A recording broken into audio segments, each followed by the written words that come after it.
there, this is Dan Kolansky, author of Tech Mindset, and I'm going to just take you step by step through signing in with Dreamhost and creating your first blog. This tutorial is created with the absolute beginner in mind, so if you have any trouble following along, then please contact me and I will try to help you out. So right here, once you get signed up with Dreamhost, hopefully you'll have picked out a domain name as I talked about in my article and then in my blog post, and then also hopefully you have signed up for a Dreamhost account and you've communicated via email a little bit. And then what's going to happen is we're going to be taken here, panel.dreamhost.com, and this takes you to the administration panel. Now you'll be logged out, so you'll see something much like this, except that you're going to put in your own email address here and the password that you set up here, and you will click login. That was easy. Alright.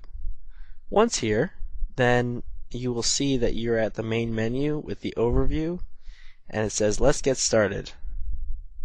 So we're going to go over here to the nice big friendly Manage Domains button since you already registered a domain. You're going to give that a click. And then you're going to click this nice big button here. Ignore these down here. You can tell that I use Dreamhost quite a bit. You're going to click this nice big button here, Add New Domain / Subdomain. And then you're going to type in the name of the website that you're going to host.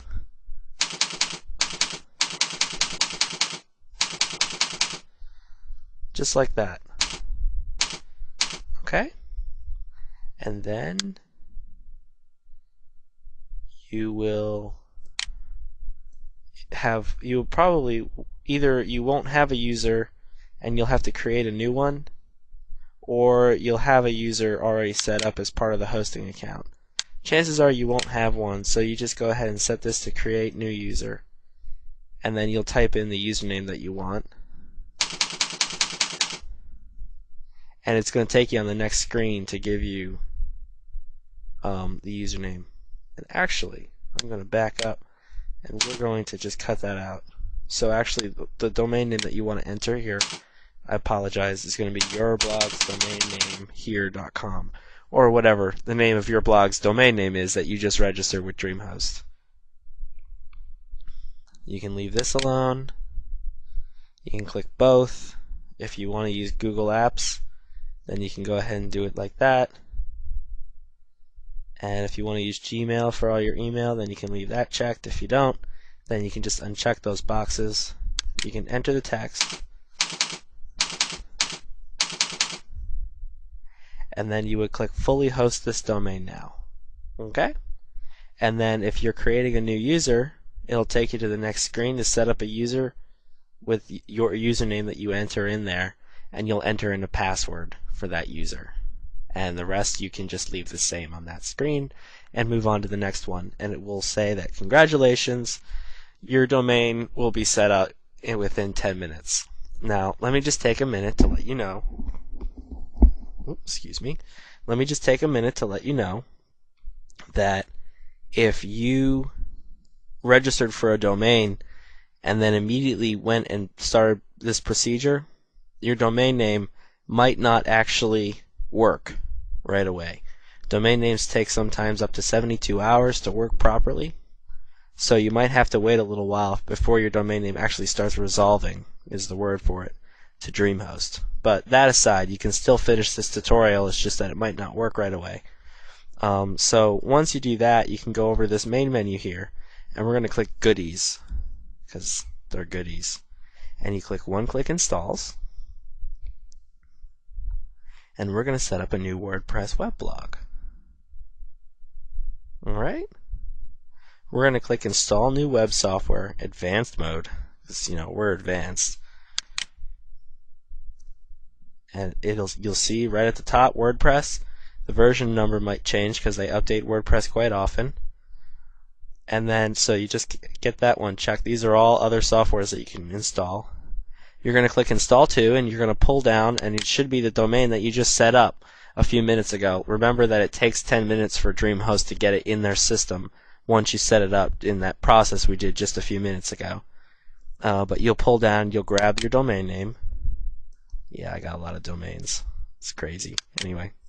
Then you'll click select a database to use. You probably won't have any, so you're going to create a new one, and you can just type in a random name, maybe the name of your blog, or like WordPress or something, self-explanatory. And then when it says use existing host name, we're going to create a new one, and you can just make it MySQL dot and then your website domain name. Alright? And then first user, you're going to need to create a user, and you can just type in a username and password.